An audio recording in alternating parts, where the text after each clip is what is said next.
Good afternoon, everybody, and welcome to another exciting edition of the Sports Beat with Richard Holdridge, presented by Georgia Alabama Sports Live.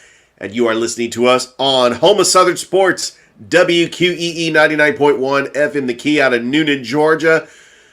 I hope you had a great weekend. We have got an absolute incredible show for you today.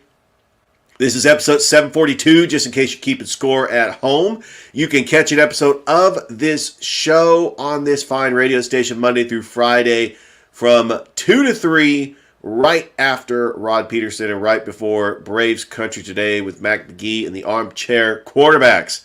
Like I always do on Monday, I do not have a guest because we had a bunch of sports that happened over the weekend, and I just fly by for the entire hour talking about everything that happened over the weekend. I will get into high school football as we have second-round playoff matchups. I will get into Georgia getting a statement win over Ole Miss. The Falcons are in trouble at 4-6. They lose another heartbreaker. I'll talk about Columbus State basketball, the Cougars and Lady Cougars. They're both undefeated going into this week. And congratulations to the Lady Cougars soccer team, Peach Belt champions. That's right. All right, let's go ahead and get this show started. So we called the Glenwood game, Thrift Behringer and I, on Georgia Alabama Sports Live on Thursday. We did not call a game on Friday because of the NFHS network, but there was a lot of great games. And I really don't remember a time since I've lived in Columbus since 2015 that we've had this many teams in the Chattahoochee Valley host playoff games in the second round. I will get into all the matchups that is happening this week. But let's start with Harris County. Harris County, they pick up their 10th victory of the season. It's the most in school history. They were taking on a dangerous Ola team. This team, they were a 4th seed, but they were 7-3. They were a very talented team, and Harris County ends up getting the 42-20 victory over the Ola Mustangs. What an atmosphere. Congratulations to Coach Watson. They get the victory, and they will host a second-round game next Friday at the county against Statesboro. If they're able to win that game, they could possibly have a quarterfinal matchup against Jefferson. And despite what the GHSA coin flip happens, we don't know if that's going to be at home or on the road. Let's talk about the Carver Tigers, another team that can make a deep run into the state playoffs. They get a big win over Academy of Richmond County, 40-2. And Carver has got a second-round matchup with Upson Lee. And I'll get into where they could possibly play because on Saturday, Spencer, they win their first-round playoff game. It's been a while since Spencer has won a playoff game. They beat Vidalia 41-34. And Spencer will host the Fitzgerald Purple Hurricane, the 2021 state champions of 2A. They were the state runners-up last year.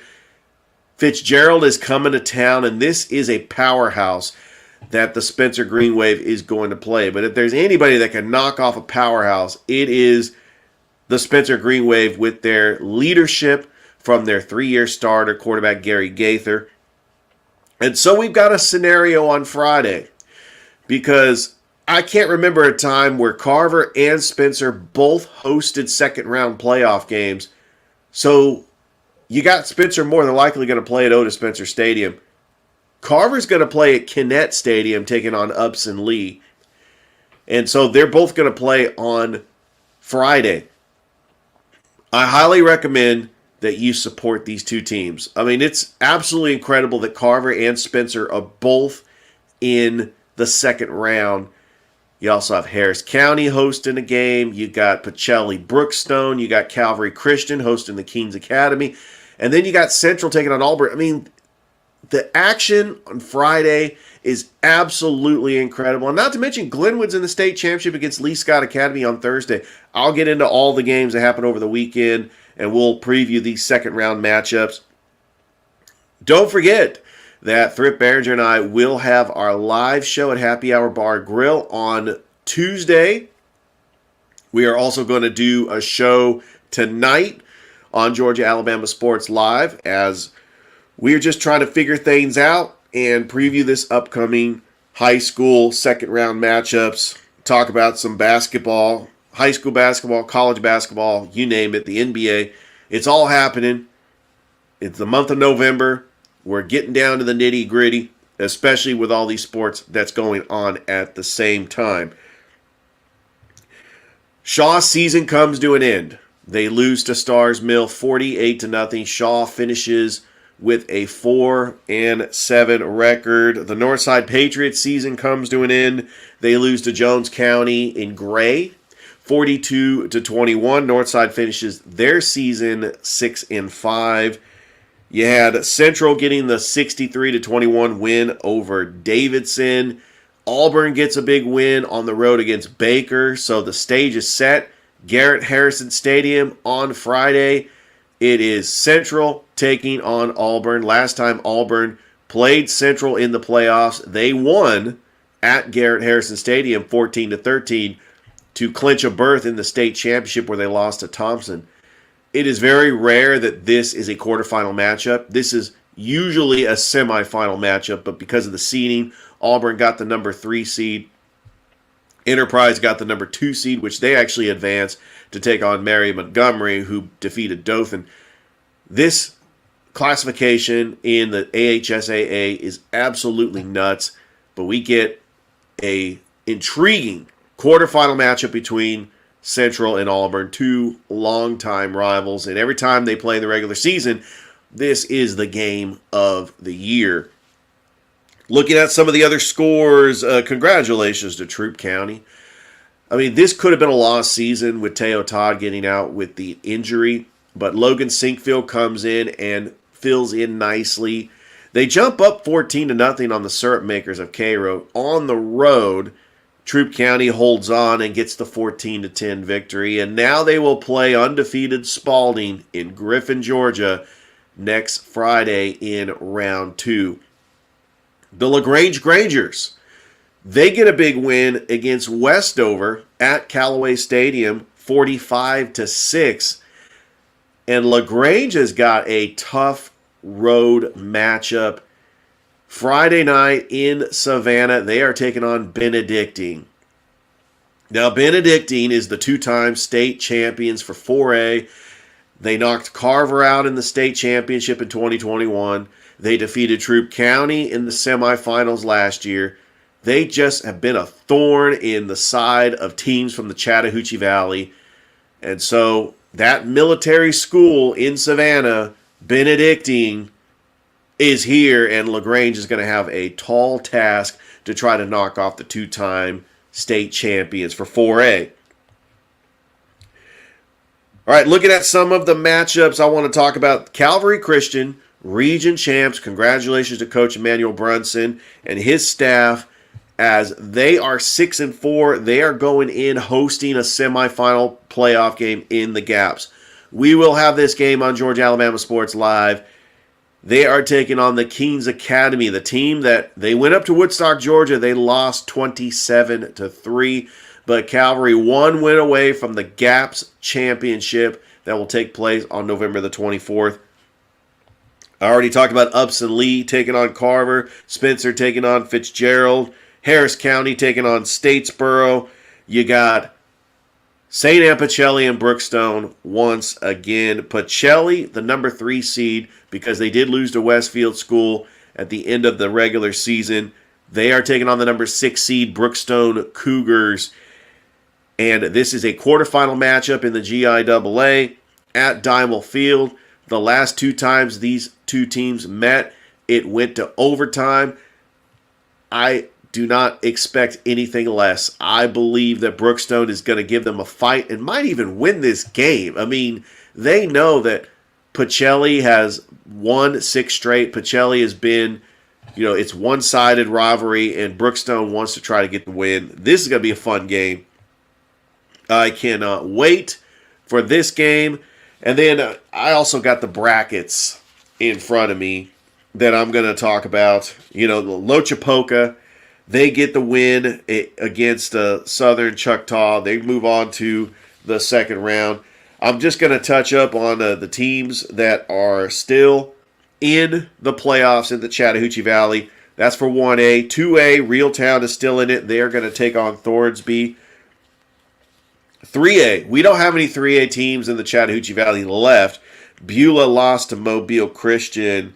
Randolph County, well, if you count them, they are actually going to be in the second round taking on St. James. The Hanley Tigers are taking on Booker T. Washington in the second round for 4A. Moving on to 5A, Beauregard loses to Gulf Shores. Valley loses to Rain. But Eufaula, still in it. They are taking on Faith Academy. Over into 6A, we have Benjamin Russell that is taking on Hueytown. And then in 7A, you got Central and Auburn. Flint River Academy, the GIAA Class 1A football semifinal. They are taking on Fullington Academy at the Den. Big shout out to Joe Howard, the voice of the Flint River Academy Wildcats. And then you look at the GHSA. You got Troop taking on Spalding. Down in Quadrant 1, Westminster taking on Stockbridge. LaGrange is taking on Benedictine. And then in the other bracket of the quadrant, Cedartown and North Oconee. Oh, that LaGrange is in a tough quadrant. Lavette taking on Central. New Hampstead taking on Stars Mill. Luella taking on Stevenson. Perry taking on Bainbridge. Class 2A. Fitzgerald taking on Spencer. Model taking on Callaway. That could be a very interesting quarterfinal matchup, especially if Spencer can get past Fitzgerald. I expect Callaway to beat Model and get to the quarterfinals. Laney taking on Pierce County. North Murray taking on Fellowship Christian. These are all round 2 matchups. Union County is taking on Rockmart. You got Toombs County taking on the defending 2A champions, Thompson. Columbia, which is in Callaway's region, they are taking on North Cobb Christian. And then Appling County, the team that knocked out Callaway in the playoffs last year, taking on Cook. Class 3A, Crisp County taking on Mary Persons. I think Mary Persons is the team that I think is going to win the 3A championship, or at least meet Carver in the championship, because they are on the other side of the bracket, the opposite side of Carver. Bremen taking on Cedar Grove. So we could have a quarterfinal matchup between Mary Persons and Cedar Grove. That is must watch. Thomasville taking on Calvary Day. You got Wesleyan taking on Stevens County. Over in the other side of the bracket, we have Oconee County taking on Lumpkin County. Savannah Christian taking on Morgan County. You got Monroe Area, who upset Sandy Creek. I thought that Sandy Creek was going to advance as a number 2 seed. Monroe Area is a number 3 seed. They beat Sandy Creek. Gilmer, a number 4 seed, beats Adairsville. So you got Monroe Area and Gilmer playing. Upson Lee taking on Carver. So the winner of the Upson Lee Carver game is going to have home field advantage for the quarterfinals. Moving on to Class A, the defending 5A champions, Ware County, taking on Warner Robins. This is a rematch of the championship game. I can't believe this is a second round game. Dalton is taking on Creekside. We got Statesboro taking on Harris County. Hiram taking on Jefferson. Eastside taking on Cartersville. Dutchtown, they defeated Northgate, and they are taking on the number 4 seed Jenkins because they upset Arabia Mountain. So Dutchtown, who was a number 3 seed, is going to host a playoff game. And then you got Mays that defeated Logansville. A number 4 seed upset a 1 seed. Cass upset Kell. And so Mays is taking on Cass. And then Jones County, which advanced over Northside, taking on Coffee. I talked about Alabama, the state championship in the AISA. It is set. You got Glenwood taking on Lee Scott Academy for the second straight year down at the Cramden Bowl in Montgomery. But the AISA 2A championship is going to be Chambers Academy and Banks Academy. Chambers got the win over Patrician Academy on Thursday, and they will take on Banks Academy, which advanced against Clark Prep. We talked about the 7A playoffs in the AHSAA. Central and Auburn, Mary Montgomery Enterprise, Hoover Hewitt Trussville, Thompson Vestivia Hills. Very intriguing matchups. Some of the other games that I did not get into, and I haven't got the brackets printed out for 6A or 7A for the GHSA because we don't have any Columbus schools in that region. I mean, you had East Coweta that lost in 7A. Some of the teams in 6A that are still alive is Lee County out of Leesburg. But I'll get into that in later shows, especially when we get deeper into the playoffs. But let's talk about the GHSA Class A Division I, the second round matchups. You got Irwin County taking on Bleckley County. Mount Vernon is taking on Prince Avenue Christian. A very interesting moment that happened. Prince Avenue Christian was scheduled to take on Athens Christian. Athens Christian just decided they didn't want to play the game. And so it was a forfeit win for Prince Avenue Christian. They advance into the second round. Pelham, who defeated Heard County, is taking on Bryan County. Dade County is taking on Commerce. Elbert County is taking on Treon. You've got Swainsboro taking on Lamar County. Rabun County is taking on Whitfield Academy. And finally, Dublin is taking on Brooks County. Class A Division II. Seminole County is taking on Clinch County. Manchester, who got the win over Mount Zion, they advance to go on the road to take on Johnson County. Telfair County is taking on Portal. You got Macon County that defeated Christian Heritage. They are going to go on the road to take on Aquinas. And they were a number 3 seed. Greene County is taking on Bowden. Bowden ended the season for Taylor County. You got Jenkins County taking on Dooley County. Lincoln County is taking on Schley County down in Ellaville, Georgia. And then Emmanuel County Institute is taking on Early County. And also, just want to say a big congratulations to Springwood for making it to the 8-man football championship for the AISA. I mean, it's going to be a great day, all day at Montgomery on November the 16th. And Springwood will start things off at 11 o'clock in the morning. And you also have Lowndes in 1A. And then you got Chambers trying to get a state championship for 2A. And then you got the big time matchup between Glenwood and Lee Scott Academy once again for the AISA state championship game. Well, we have flown by as far as high school football here on this show. Why don't we go ahead and take a break? And when we come back, I will talk about college football here on the Sports Beat with Richard Holdridge. You don't want to go anywhere. We'll be right back.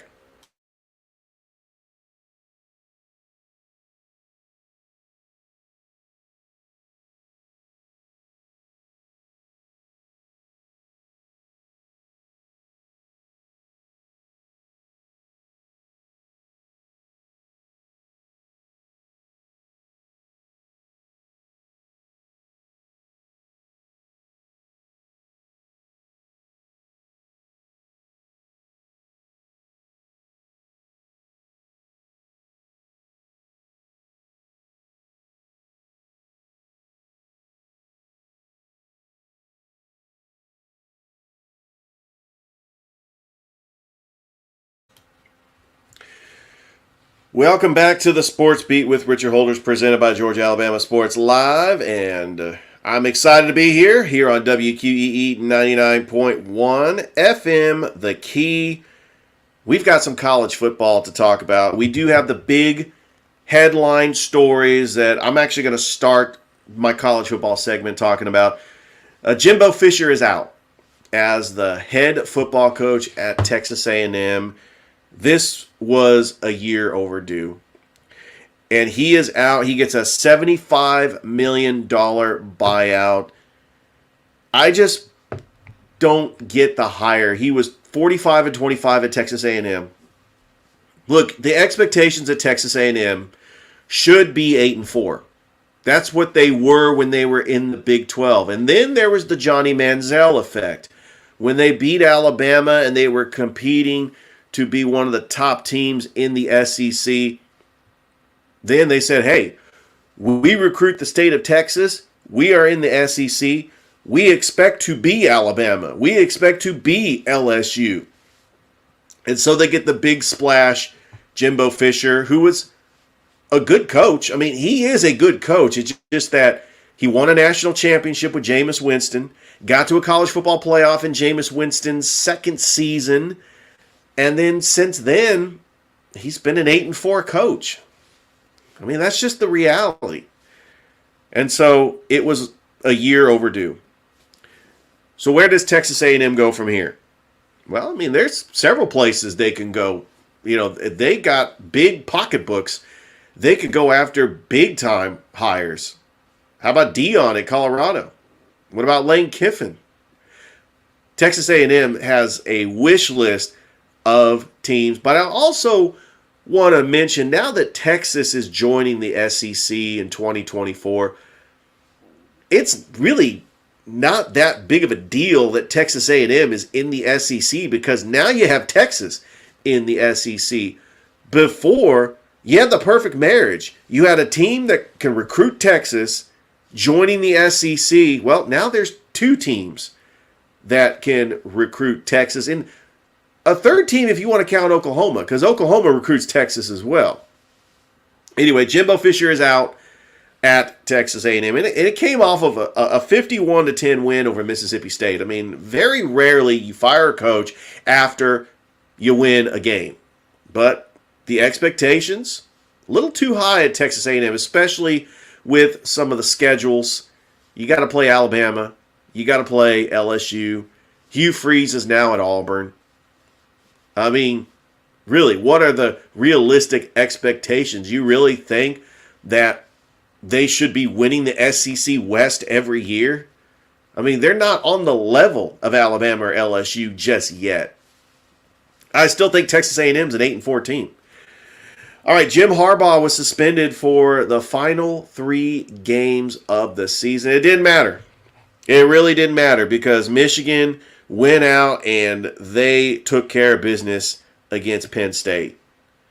And it was, not a convincing win. They won in Happy Valley, 24-15. I expect Michigan to be probably number 2 when it comes to the college football rankings. But, they still have that date with Ohio State. Jim Harbaugh not being there could be a determining factor. But I got to tell you, I was very impressed with Blake Corum in his press conference, and the bloody nose, and he is a warrior. And it was really Michigan versus everybody. I mean, that's what the headlines are saying. And how about that press conference right after, the post-game interview, the Michigan coach getting emotional, and you love seeing stuff like that. And I actually loved just the way that Michigan carried themselves, especially with the whole sign stealing thing. And it is just really, it could be a black eye for the program, but the program can just continue bouncing back from this, and they'll bounce back from this. And I think that Michigan, you looking at their schedule, Michigan's 10-0. They got Maryland on the road, and then they play Ohio State, on Saturday, November 25th. Boy, that's going to be a fun Thanksgiving weekend. I can't believe that's going to be in 2 weeks. But it's going to be fun. I'm looking forward to seeing that. I still think Michigan is one of the top teams in college football. All right, let's talk about some of the other college football matchups. We'll get into Georgia, Auburn, and Alabama, but I want to start with UNLV. All right, so UNLV is 8-2. They defeated Wyoming 34-14 on Friday night, and Barry Odom is the coach. You don't think coaching matters? UNLV has never been good at college football. I said on this show a while back, especially when the Pac-12 was dissolving, that UNLV would be a perfect candidate to join the Pac-12 because of the resources. They play in Allegiant Stadium, and you got Vegas.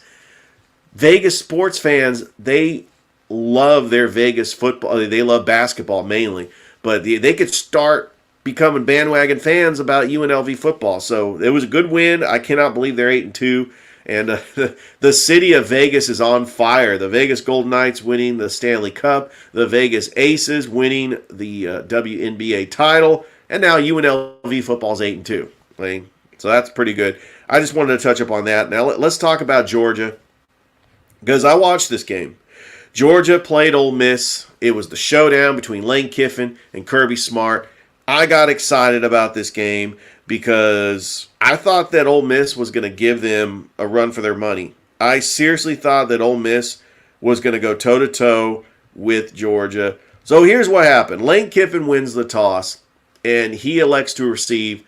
Ole Miss goes for it on their own 35-yard line.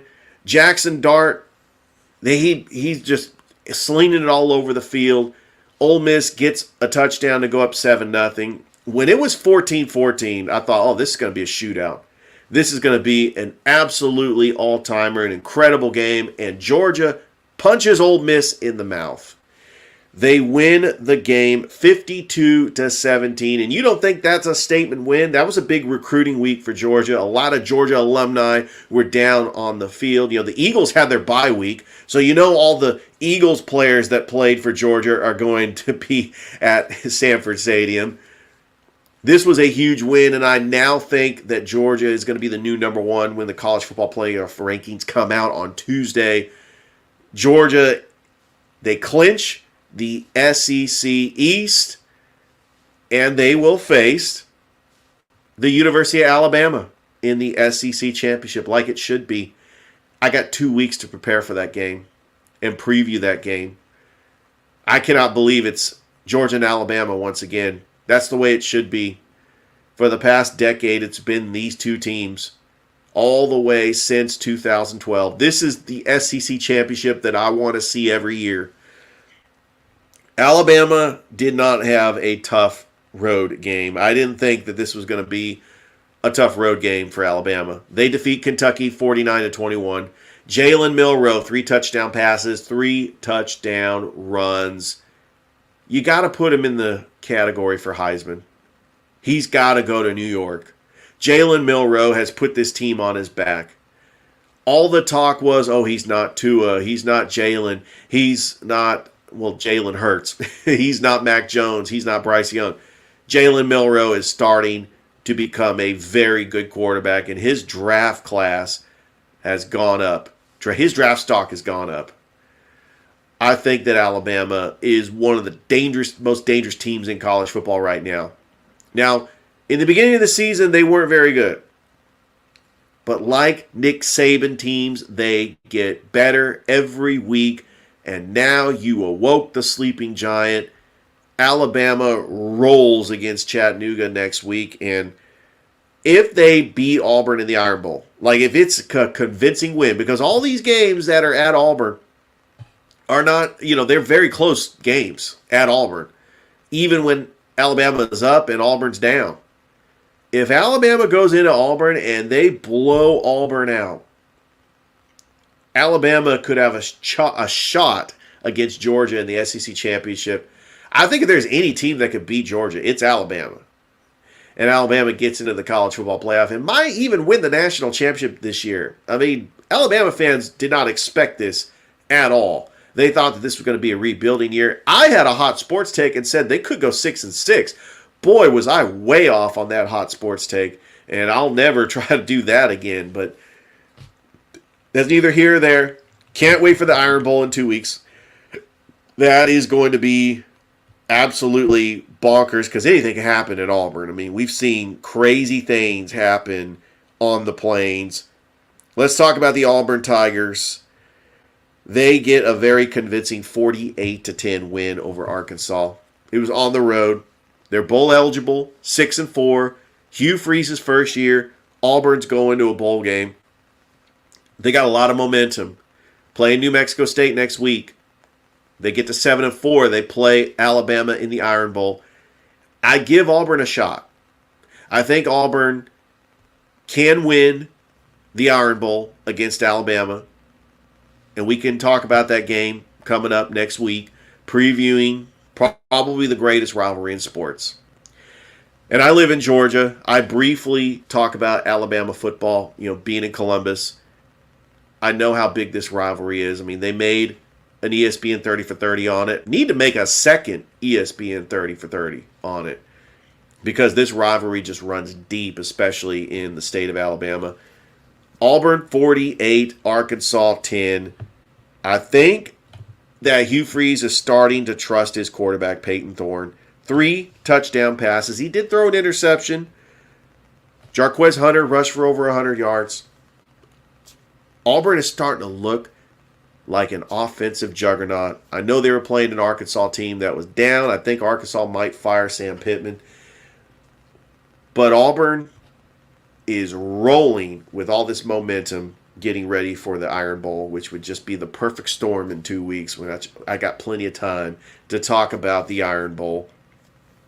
Let's talk about Georgia Tech. Yeah, they're the other team that I do talk about briefly on this show. If you really want to get Georgia Tech insight, you could listen to Bryce Kuhn. I mean, he's the Georgia Tech expert when it comes to Georgia Tech football and everything Georgia Tech, basketball, baseball. And so Georgia Tech was taking on Clemson. Both teams were going into this game. They were both 5-4.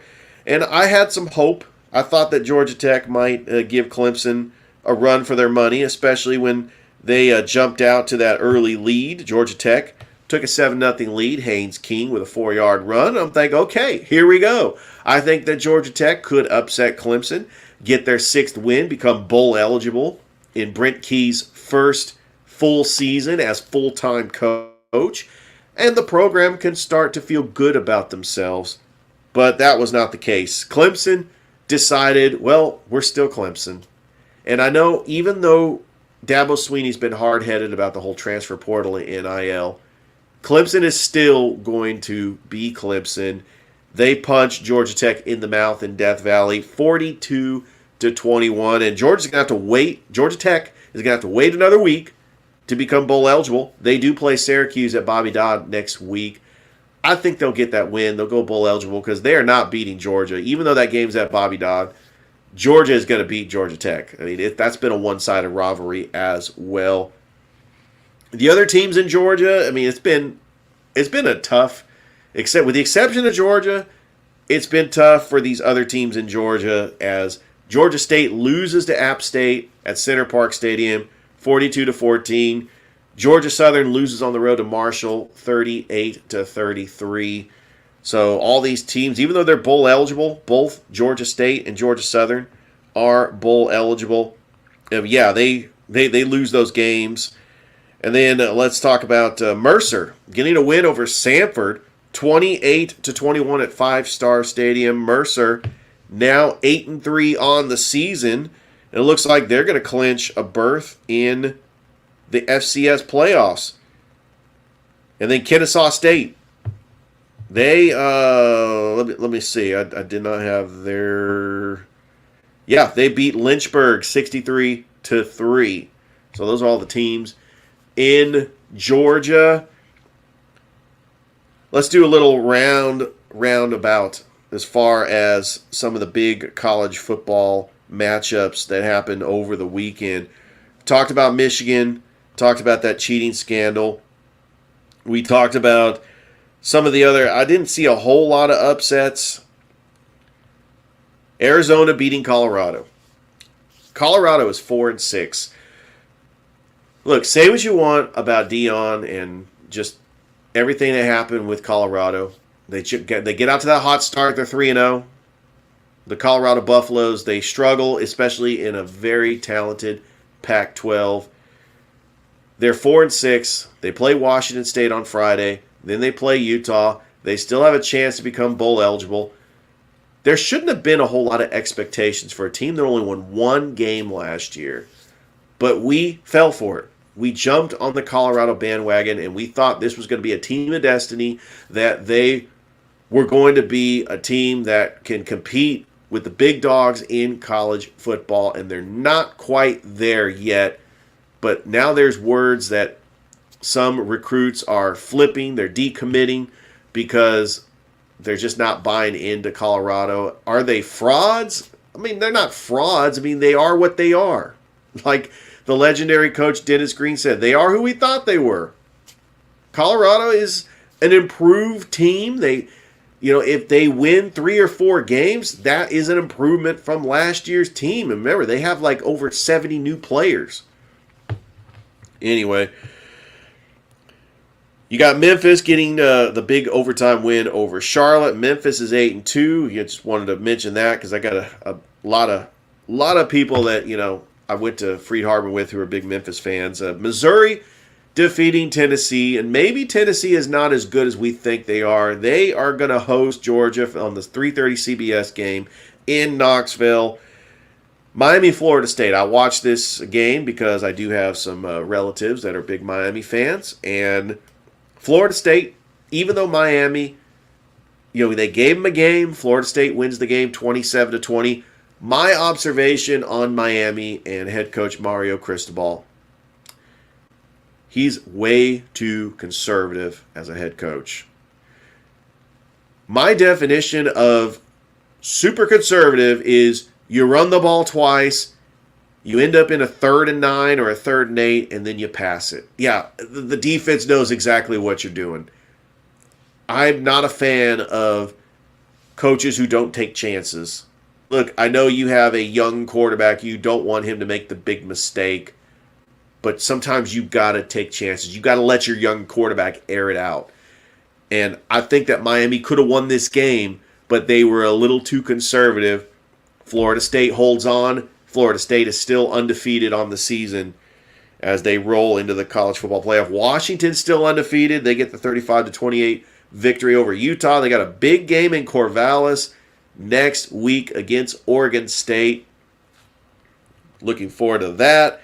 UCF, they end Oklahoma State's Big 12 chances. They just punched them in the mouth, 45-3. Wow, I did not see that one coming. Oklahoma gets up back on track after losing 2 straight. They beat West Virginia. Texas got a very close win over TCU, 29-26. Ohio State still rolling, beating Michigan State 38-3. Boy, Michigan State's really fallen off.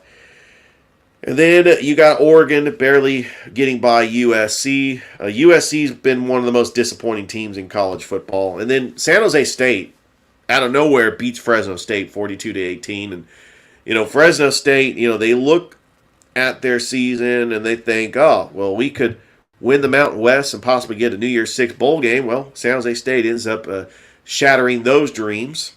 And so that's that. All right, we're going to go ahead and get right into the other segment. I'm going to actually not take a break. I'm going to go right into the NFL because I'm very disappointed with the Atlanta Falcons and their showing against the Arizona Cardinals. They lose another heartbreaker, 25-23. And Kyler Murray, I know he's 11 months removed from the ACL injury. Kyler Murray on a 3rd and 10 pulled a Houdini, got out of a sack. There should have been 3 Falcons that should have got him. You're looking at a 4th and forever for the Arizona Cardinals on that play. And Kyler Murray rolls to his right and gets the first down. He just being Kyler Murray even before the injury. And once again, the Falcons defense is fooled by a quarterback that can move in the pocket. They lose the heartbreaker to Minnesota last week. They lose a heartbreaker to Arizona. Kyler Murray was slinging it. McBride, the tight end, just came out of nowhere, had over 100 yards. He had a big catch that set up Arizona to kick the game-winning field goal. And Taylor Heineke was injured. Desmond Ridder came in. He did get the go-ahead touchdown. I did like some of the signs from Desmond Ridder. He looked pretty good. Drake London was back from the injury. I still don't think they utilized Kyle Pitts enough. The naysayers, they got to Arthur Smith. He started utilizing Bijan Robinson a little bit more. It might be too little too late. Falcons are 4-6. They're going into the bye. I would not be shocked if they fired Arthur Smith during the bye. Arthur Smith is not the answer at coach. You don't lose two heartbreaking games like the Falcons have done with all that talent, and then Desmond Ridder costing you games. Although he did have a good game, in relief, the Atlanta Falcons were gifted an easy schedule, and they are 4-6. Now, I'm looking at the rest of their schedule. All those games are winnable games. But I think it's time for Arthur Smith to go. The writing has been written on the wall. After two back-to-back 7-10 seasons, and this season could end up being a disaster, Arthur Smith is not the right coach. You can tell when you have the right coach. Just ask Houston. D'Amico Ryans has got the Houston Texans at 5-4. Nobody expected that. He is going to be coach of the year, in my opinion, because C.J. Stroud is about to win Offensive Rookie of the Year, and he is the next best quarterback to come out of this last draft. Falcons play the Saints in 2 weeks. Even though I think that Arthur Smith might get fired at the bye, if the Falcons lose to the Saints at home, I think Arthur Smith gets fired. But even with all that being said, Saints are 5-5, Falcons are 4-6. If the Falcons win against the Saints in 2 weeks, they are back on top of a dreaded NFC South. I mean, this division is absolutely terrible. Anyway, looking at some of the other games in the NFL, Colts beating the Patriots in Germany. I think Bill Belichick is done. 2-8 is the worst record the Patriots have had since the year 2000. I cannot believe I've witnessed this 20-year dynasty. And it was mainly because of Tom Brady. This 20-year dynasty that won 6 Super Bowls, went to 10, was absolutely incredible. But they did get a lot of breaks. It's because their division was really bad. Buffalo, Miami, the Jets, they were all bad for the majority of the time that Tom Brady was there. Bill Belichick losing his assistants. I think he misses Josh McDaniels as an offensive coordinator. And Dante Scarnecchia as the offensive line coach. You lose assistants like that. Yeah, you lose assistants like Matt Patricia, Joe Judge. You bring back Bill O'Brien. You bring back Joe Judge. It's the Patriot way. But in 2023, the Patriot way does not work. You still need skilled positions. Where's the Patriots' skilled positions? I mean, why couldn't they go after somebody like Tyreek Hill? The Patriots would love a player like Deebo Samuel or even Odell Beckham Jr. Odell Beckham Jr. was on the market. They could have went and got him. But I don't think Mac Jones is the answer at quarterback, and Bailey Zappi is not the answer at quarterback. I mean, he had a bonehead interception off a fake spike. The Patriots need a new quarterback. They're 2-8. Are they going to tank for Caleb Williams? Is this a San Antonio Spurs Victor Wembanyama situation? Does the Patriots tank for Caleb Williams? And does Bob Kraft give Bill Belichick one more year? Because, maybe in the back of Bob Kraft's mind, if Bill Belichick had a quarterback, he would have a better record. But remember, Bill Belichick was 5-11 before Tom Brady got there.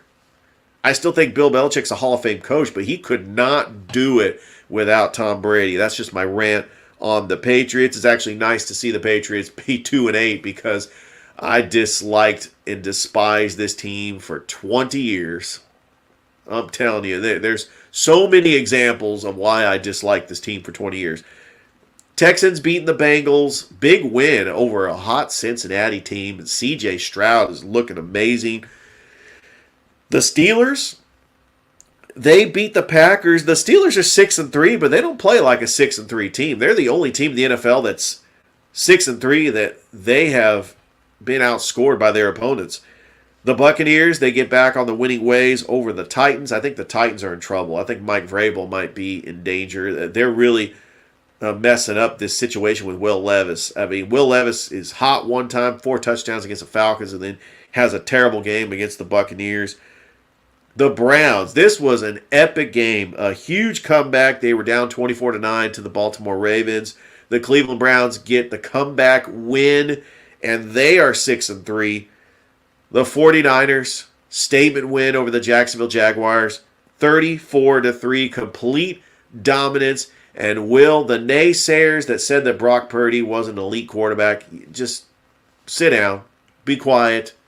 I'm talking about the guys like Nick Wright, Stephen A. Smith, Skip Bayless, even Colin Cowherd said that, if Brock Purdy does not win this game, he needs to be benched. Look, he had 3 bad games because he was missing Deebo Samuel, he was missing Trent Williams, the defense was playing like hot garbage. So the defense plays better. The defensive coordinator, Steve Wilks, goes to the sidelines. I think that made kind of a difference. Because the defense played elite, and it wasn't just Chase Young. I mean, it helped that Chase Young was in that defensive line with Nick Bosa. Because the defense played it better, Brock Purdy had a lead. Brock Purdy back to being a lead again. I mean, that's just the way it's going to be. No, Brock Purdy's a good quarterback. It's just that when he's behind, he is going to make mistakes. I mean, because he's still a young quarterback. 3 touchdown passes. The 49ers are 6-3. They're back on track. A huge statement win over a good Jaguars team. I mean, the Jacksonville Jaguars are good. And now, people in the media think, the Jaguars must not be good. No, they're still good. This was a statement win because the 49ers are a Super Bowl team. Vikings beat the Saints. Josh Dobbs. Don't look now. The Vikings are 6-4, and the Saints have a quarterback issue. Derek Carr got injured. Looks like Jameis Winston is going to be the starter. I would not be shocked if Jameis Winston ends up beating the Falcons in 2 weeks because Jameis Winston owns the Falcons. I mean, come on. Anyway, the game of the day was the Lions and the Chargers. Lions get the 41-38 victory on a walk-off field goal. It was a back-and-forth game between Jared Goff, Justin Herbert. Lions are 7-2. They win this division. It'll be the first time in 30 years. The Lions look like one of the best teams in the NFC. And, it's not an anomaly. The Lions are a very good team. They got a lot of talent. Can't believe this was the Fox game of the week, but the Cowboys defeated the Giants 49-17. And why not? When you have a third-string quarterback and Tommy DeVito, the Giants could be the worst team in the NFL. They truly are, and they need a quarterback. Daniel Jones is out for the season. Tyrod Taylor has always been a journeyman backup. Seahawks beat the Commanders, the Seattle Seahawks. If you're not too careful, the 49ers got a team that's right on their heels. That Thanksgiving night, 49ers Seahawks. Oh, I cannot wait for that game.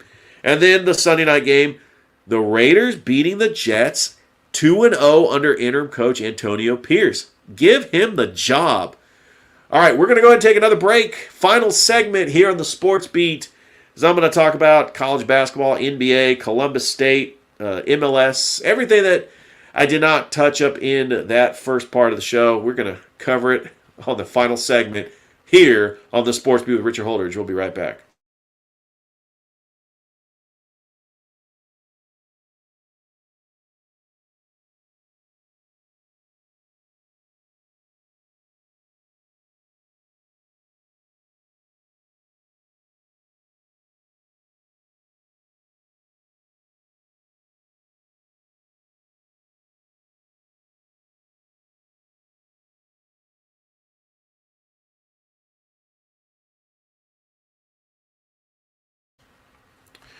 Welcome back to the Sports Beat with Richard Holdridge, presented by Georgia Alabama Sports Live. I've had so much fun on this show. Like I always do on Mondays, I recap everything that happened over the weekend. I hope you had a great weekend. I know that it was Veterans Day weekend. Just thank you to all the veterans out there. I myself am a veteran, and it was just great just to get some R&R, spending time with the family. We did not have a game on Georgia Alabama Sports Live on Friday night, so I took Friday night off. We went out of town, came back Sunday, and I am just refreshed, recharged, ready to go for a busy week on Georgia Alabama Sports Live. We have the Glenwood Gators Coaches Show that is going to be tonight. You can catch that on Georgia Alabama Sports Live. Thrip Aringer and I will be doing a live show shortly after. And then on Tuesday, we have the Happy Hour Bar and Grill live show. We have a CVCC basketball game on Wednesday. I'm going to be away for military training, but Thrift Barringer and Rick Beach will be calling the Glenwood Championship game against Lee Scott Academy on Thursday. And then on Friday, Thrift Barringer will be calling the Calvary Christian Knights semifinal game in the Gaps against the Keens Academy. It's such a busy week of sports. Let's go ahead and wrap up this final segment here on the Sports Beat. As congratulations to the Columbus State Lady Cougars soccer team, 2023 Peach Belt champions. They defeat the University of North Georgia by a score of 3-1, and they will await where they're going to be playing in the NCAA tournament as the selection show takes place tonight. More than likely, they are going to host the Southeast Regional just based on their record, but I'm very interested to see where they are going to be selected as far as the NCAA tournament. Remember, this team went to the Final Four last year. They're hoping to duplicate what they did last year. The Columbus State Cougars and Lady Cougars basketball teams off to a hot start. The Columbus State Cougars are 2-0 on the season as they are hosting Edward Walters this Wednesday at the Lumpkin Center. The Lady Cougars are 1-0 on the season after getting a win over Miles College Friday night at the Lumpkin Center. Back in action against Albany State this Tuesday at the Lumpkin Center. So good luck to the Cougars and Lady Cougars all season long. I'm excited about covering Columbus State athletics here on this show. And let's talk about the NBA, because the Atlanta Hawks drop a 117-109 loss to the Miami Heat. The Heat were without Jimmy Butler, Tyler Hero, Duncan Robinson. Look, the Hawks, they're up and down. They're 5-4 on the season. They get ready to take on the Detroit Pistons in the play-in game of the in-game season tournament on Tuesday. They take it on the Detroit Pistons. But let me tell you something about the Hawks. You're not supposed to lose to the Miami Heat, especially when they don't have their star player, Jimmy Butler, at home. It's very frustrating. Look, the Hawks have a lot of talent, but you're supposed to win the games you're supposed to win. Look, I know that a lot of teams in the East are struggling, but if you want to put yourself up there with the likes of Boston or Milwaukee or Philly, you got to win these games. So that's all I'm saying. Over in the NBA, we had some pretty decent games. The Grizzlies beat the Clippers 105-101. Clippers are 0-4 with James Harden. They have not won a game yet. I don't know if that James Harden trade is working out for them. The Lakers, they win over the Blazers. They're 5-5. LeBron actually sat. The Thunder beating the Suns at home. The Suns are 4-6. I actually thought that the Phoenix Suns would have the best record in the NBA because of all their star players. They are struggling, 4-6. But my takeaways in the NBA, Philly has the best record in the East. They're 8-1. Tyrese Maxey is starting to become a superstar. He finally has a 50-point game. He might be the perfect teammate to Joel Embiid. I think the Sixers might have figured everything out. They got rid of James Harden. Philly, Boston, that is going to be a great rivalry. You got Miami and Indiana, both 6-4. Atlanta and Orlando, 5-4. The Knicks, the Bucks, you got a lot of teams that are hovering above 500. Not a whole lot of disappointments in the East. Over in the West, Denver and Dallas, 8-2. I actually wouldn't have thought that Dallas would be as good as they are. I thought that the Kyrie-Luka experiment, when Kyrie got there, Dallas ended up missing out on the playoffs altogether. They didn't even get to go into the play-in game. But Dallas is 8-2. Minnesota, they're a team. They got some superstars. The Ant-Man, Karl Anthony Towns, Rudy Gobert. I like where Minnesota's at. They're 7-2. The surprise of the NBA has got to be the Houston Rockets. 6-3. Maybe they got some veteran leadership who's got some rings. Fred VanVleet. But maybe it's because of their coaching. Ime Udoka is a good coach. They got some young talent. I'm impressed. Houston 6-3. And I feel bad. Maybe James Harden never should have left. I don't know. OKC 6-4. Golden State. Something's going on with Golden State. They have lost 3 straight. And then you got Sacramento that's 4-4. The only disappointing team, Memphis still 2-8, even though they beat the Clippers. But the NBA is still young. I cannot wait until you got this in-season tournament. You got some games coming up on Tuesday. And then one more final note: the MLS, the Atlanta United season comes to an end. They lose to the Columbus Crew by a score of 4-2. And it just hasn't been the same since their championship run back in 2018. Another first-round playoff exit in the MLS Cup. Very disappointing if you are an Atlanta United fan. And then in college basketball, congratulations to the Georgia Bulldogs. They get the win over Wake Forest. I don't know what's going on in women's college basketball, but the number 1 and number 2 teams already got upset. LSU loses to Colorado in the beginning of the week. UConn loses to NC State. So the new number 1 is probably going to be Iowa and Caitlin Clark. And as much as I love that Caitlin Clark-Angel Reese rivalry, Caitlin Clark's got the upper hand right now. I cannot wait until these 2 teams meet in the tournament, but UConn might have something to say about it too. So, well, that's all the time I have here in the show. I want to thank everybody who has downloaded the podcast and supported me since day one. I've been doing this show for almost 4 years now. I love talking about sports. I love talking about sports when I was in college and took a little bit of a break, but coming back, that love never left me, and it was like I never left. And I've been doing the whole broadcasting thing, grinding, getting back, calling games, doing sports shows, being a guest on Sports Talk Radio, writing for the Chattahoochee Valley Living. Just everything that I've been doing in sports, I love it.